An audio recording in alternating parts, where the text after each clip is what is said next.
Alright, you guys, how's it going? So today we're going to change the air filter on a 1997 Ford Expedition 5.4. One sec.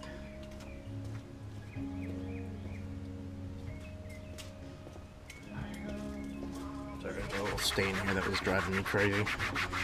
Anyway, so as you can see, this is your air filter housing, and then this is your entire air intake tube. So that goes to your throttle body. So there's a clamp right here that you just push up and it releases just like that. And I believe this is going to be sort of the same procedure for the 4.6. I'm sorry. And so just sort of get that up and out of the way, and then you can just pull this filter out just like that.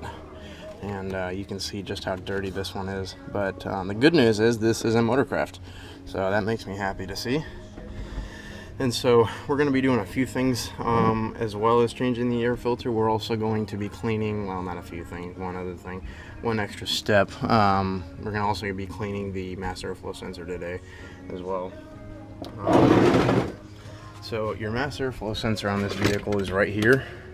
You can see the hot wire sensors in there, which they're actually pretty clean, but since I'm in here anyway, I'm going to go ahead and do it. And so you have your harness right here on the top, and just unplug that. And then you've also got another harness right here that leads underneath the air box,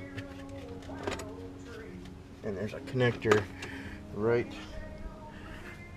down there onto the tray that supports your little air cleaner housing. So I'm going to disconnect that because you never want to clean a mass sensor with power still going to it, because even though the vehicle's not on, I think it still does have power. So I'm just, better safe than sorry sort of thing.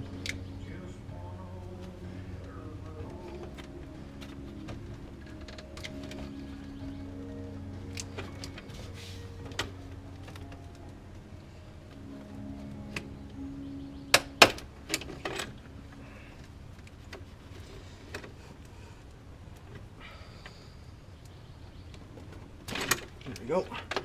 Now she's disconnected. Okay, let me go grab my mass air cleaner. Oh, there's an interesting argument going on down the street about a car. That's a good one. Guy's got some pipes on him. Anyway, so this is CRC's mass airflow sensor cleaner. This is all you want to use. Some guys will say they use brake clean, carburetor cleaner, everything else. A little bit too harsh for my taste, so this just cleans the dust off the sensor, since this is a very expensive sensor and a very delicate sensor. So you're just going to give it a few shots.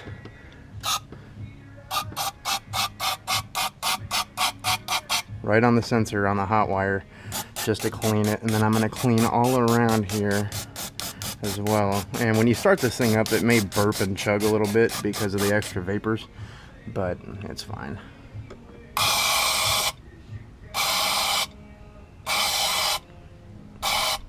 And this will help resolve any sort of rough idling that you're getting, anything else like that. So actually, I'm going to go ahead and take off the back side of this thing.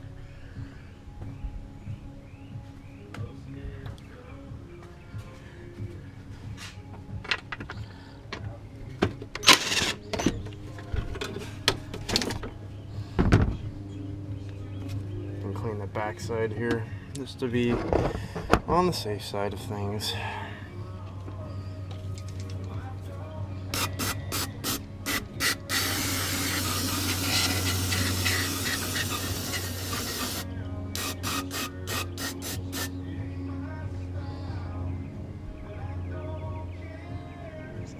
Just like that. I'm going to go one more little round of bursts on the hot wire.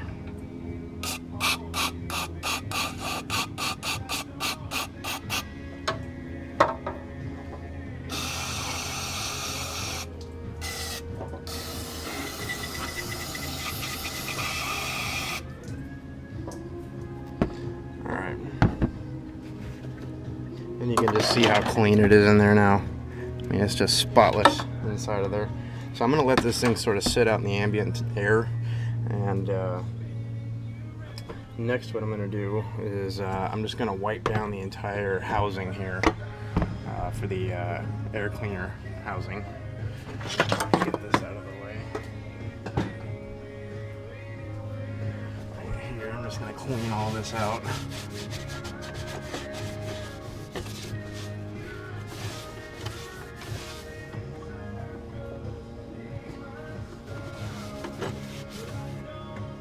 Yummy.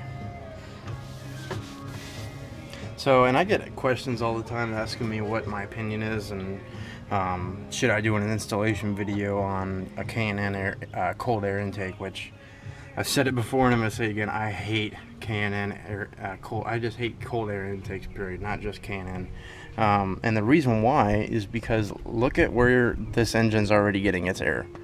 Okay, it's getting, you know, it's filtered right here, but look where it's getting fed from, right here at the fender, which is constantly getting fed ambient air temperature from outside, well away from the engine compartment, inside the fender, behind the headlight.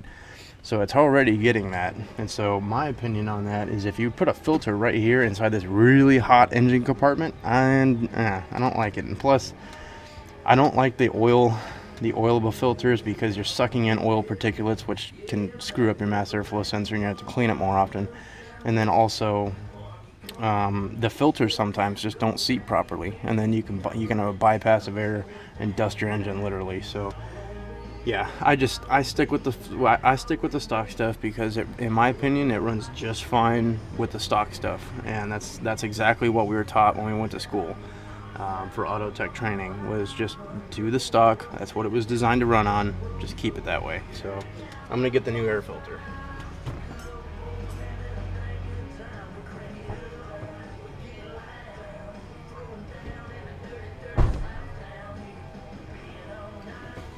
So this is the box here, and this is Motorcraft part number FA-1632 right there.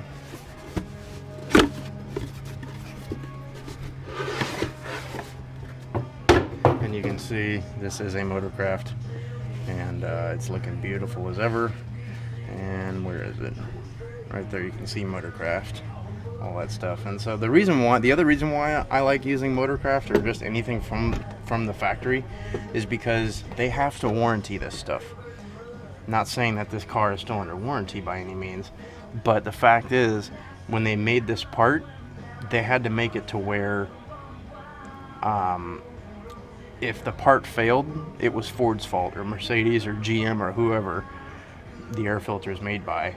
They had to make sure that the filter would do its job properly. But you can see just how tight this, like, I actually had to push this filter in, because the seal is so freaking plush, and that's exactly what you want. You want to filter it, not bypass the air. So everything is seated and ready to go. And so I'm going to grab the mass airflow sensor half of the box right here, and this side was pointing down just like this.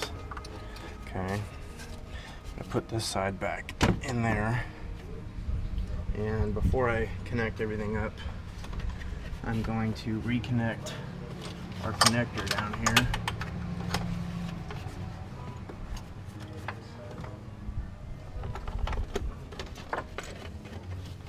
This little guy.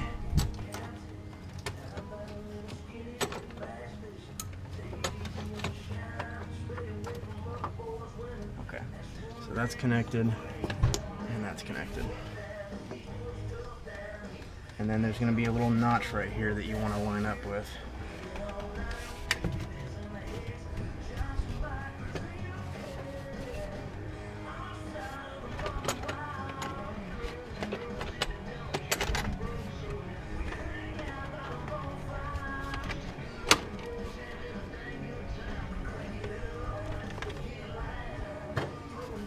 And then the biggest challenge with this style clamp is just making sure that it's all the way around before you clamp her down.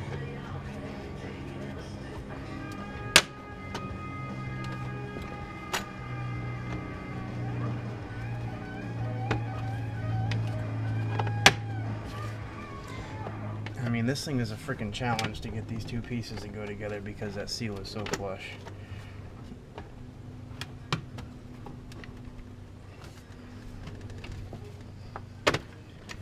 It's not one to go around.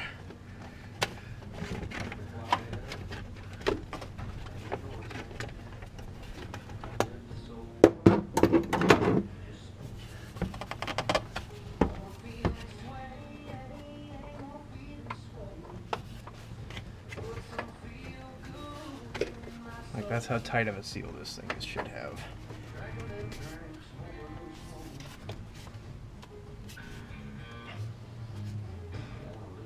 I guess it helps if I put this on first.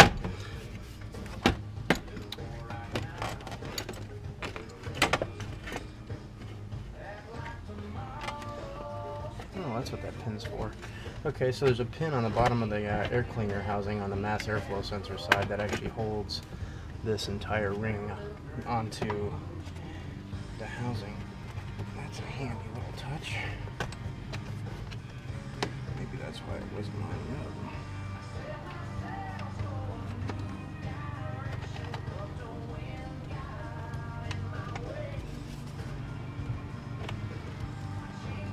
There we go. And then just make sure that it's seated all the way around, which it is. Perfect. And then we're going to go ahead and fully seat this intake tube and then tighten down this clamp.